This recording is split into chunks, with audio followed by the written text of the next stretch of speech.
কুরবানির কিন্তু আর বেশি দেরি নেই আজকের দিন এবং আগামীকালকে পরেই কিন্তু কুরবানির ঈদ। সেই নিরিখেই কিন্তু আমরা দেখতে পাচ্ছি কুরবানির পশুর হাট কিন্তু জমে উঠেছে, ক্রেতাদের ব্যাপক ভিড় আমরা লক্ষ্য করছি। গতকালকের হিসাব যদি আপনাদেরকে আমরা একটু জানাই তাহলে এই যে তেজগাঁওয়ের যেই পশুর হাটটি অর্থাৎ ঢাকা পলিটেকনিক ইনস্টিটিউটের যে খেলার মাঠটি, সেখানে কিন্তু এই গরুর হাটে গতকাল পর্যন্ত প্রায় 2000-এর অধিক গরু বিক্রি হয়েছে।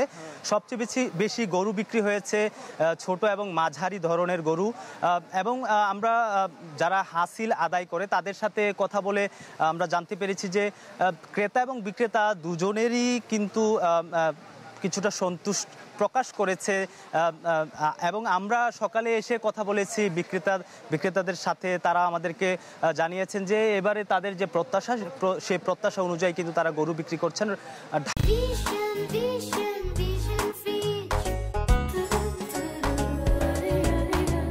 ঢাকার বাহিরের যে দূরবর্তী যে জেলাগুলো আছে সে জেলাগুলো থেকেই কিন্তু গরু নিয়ে এসেছে।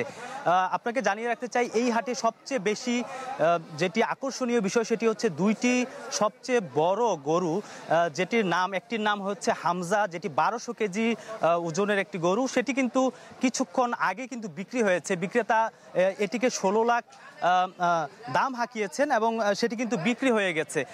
আরেকটি রয়েছে গরু রুস্তম হচ্ছে 900 কেজির একটি গরু, সেটিও বিক্রি হয়ে যাবে বলে আশাবাদী। তো এ থেকে বোঝা যাচ্ছে যে রাজধানীর পশুর হাটগুলো কিন্তু ক্রেতা এবং বিক্রেতাদের মধ্যে কিন্তু একটি সুন্দর বেচা বিক্রি হচ্ছে এবং আগামী কুরবানিকে সামনে রেখে কিন্তু সকলেই তাদের যেই শেষ প্রস্তুতি গরু কেনার সেটি কিন্তু শেষ করছে। তো এই ছিল রাজধানীর তেজগাঁও। মির্জা, আপনাকে অনেক ধন্যবাদ।